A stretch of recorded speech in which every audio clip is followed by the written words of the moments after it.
খালেদা জিয়া ঘোষণা দিল যে দেশের মানুষকে ডাল ভাত খাওয়াবে। সে ডাল ভাত খাওয়াতেও কিন্তু ব্যর্থ হয়েছিল। এরপর 2007 সালে আসলো তত্ত্বাবধায়ক সরকার। আপনাদের মনে আছে, ফখরুদ্দিন সাহেব প্রধান উপদেষ্টা, ইয়াজুদ্দিন সাহেব রাষ্ট্রপতি, সেনাপ্রধান মঈনুদ্দিন, মেজর জেনারেল মঈনুদ্দিন আবার ঘোষণা দিলেন আলু খাওয়ার জন্য। আলুর হাজার পদের আলুর নানা রকমের মানে তৈরি করা হলো এবং তার আবার প্রদর্শনী হলো বেশ উন্নত হোটেলে, যে মানুষ ভাত পাচ্ছে না তাতে কি আছে, আলু খাবে। তো কেউ আমাদের ডাল ভাত খাওয়াতে চাইলো, কেউ আমাদের আলু খাওয়াতে চাইলো। মাছে ভাতে বাঙালি আমরা। তা আমার মাছে ভাতে বাঙালি, মাছ ভাত পেলেই তো যথেষ্ট। সেটাই তো আমরা চাই, বলেন ঠিক কিনা? সেটাই তো আমাদের লক্ষ্য।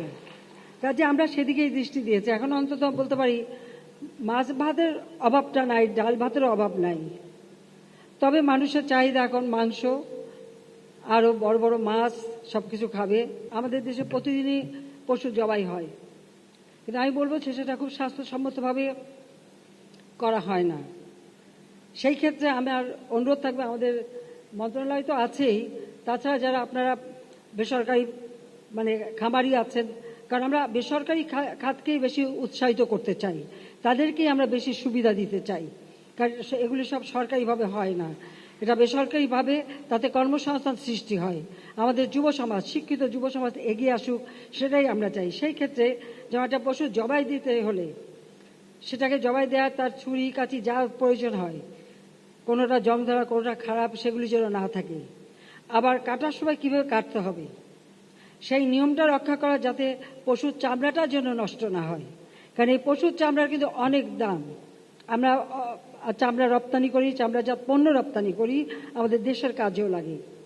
এখানে যদি আমরা আধুনিক প্রযুক্তিটা ব্যবহার করতে পারি তাহলে কিন্তু, অর্থাৎ হ্যাঁ, যেখানে সাধারণভাবে কসাইখানা হচ্ছে তাদের পরিষ্কার পরিচ্ছন্নতা এবং তাদের দিকে দৃষ্টি দেওয়া, পাশাপাশি কিছু আধুনিক প্রযুক্তি সম্পন্ন আমাদের কিছু মানে বুচার হাউস তৈরি করা দরকার।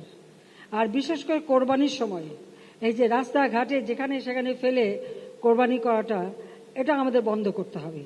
তার জন্য সুনির্দিষ্ট জায়গা থাকতে হবে এবং যার যার কোরবানি সে সেটা চিহ্নিত থাকবে, সে সেটা নিয়ে যাবে, কিন্তু সেইভাবে আমাদেরকে ব্যবহার করতে হবে। আমরা এই যে জায়গাটায় আছি, এখানে কিন্তু এক সময় বিরাট ডেয়ারি ফার্ম ছিল।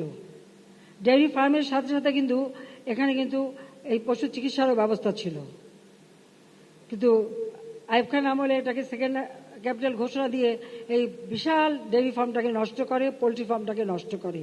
তবে আমি আবার বলবো, আমি চাই বেসরকারি খাত এগিয়ে আসুক।